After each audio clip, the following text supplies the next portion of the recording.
capturing creativity in every shot. Some photography students at Hilton at Island High School are learning a colorful new technique, smoke bomb photography. There's no wrong way, no right way. It's fun for both the photographers and the models themselves. Lots of bold color, lots of movement. The smoke plumes can be very textured or very soft depending on how you use your camera settings. The students are discovering how this technique can bring a dynamic burst of color and excitement to every shot. I liked how the red dress looked with the gray smoke, but I think it also looks really cool with the colored smoke with like the blue and the green with the different colored dresses. The professional photographer was once a former student at the school. After discussing safety and best camera settings to use, she's encouraging the students to move around and capture unique shots. You are not tied to a tripod in this particular style of shooting. Angles are huge in photography, and with the smoke plumes aren't guaranteed which direction they're going to go in, especially with the breeze that we've had today. So my biggest tip was to get up and move. Don't just stay in one position, especially with the smoke moving in front of the model and behind the model. It gives you a really unique advantage to not just be tied in one location. The smoke can be challenging to shoot through. I think the hardest thing about it is just how the smoke kind of does its own thing. Like, it's so unpredictable. It goes with the wind or it'll just go wherever it wants. But I think it's kind of cool that we can like move around and get the different angles and just get the best like angle that we can of the different poses. It was challenging because the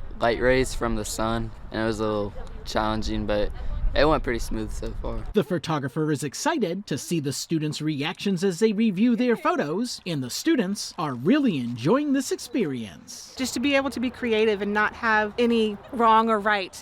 Everybody can be expressive in their own means with their art, so it's unique to see how everybody looks at the back of the camera after their shots and really see the joy of, I did that. I think it's really cool for us to like get experience with different types of photography, especially because she was a former student of Ms. Sholkoff's. So it's just cool to get different experience to think about things that we might want to do in the future. This is the third year the photographer has hosted this smoke bomb photography workshop for students at the school. At Hilton and Island High School, Ron Lopes, Beaufort County School District.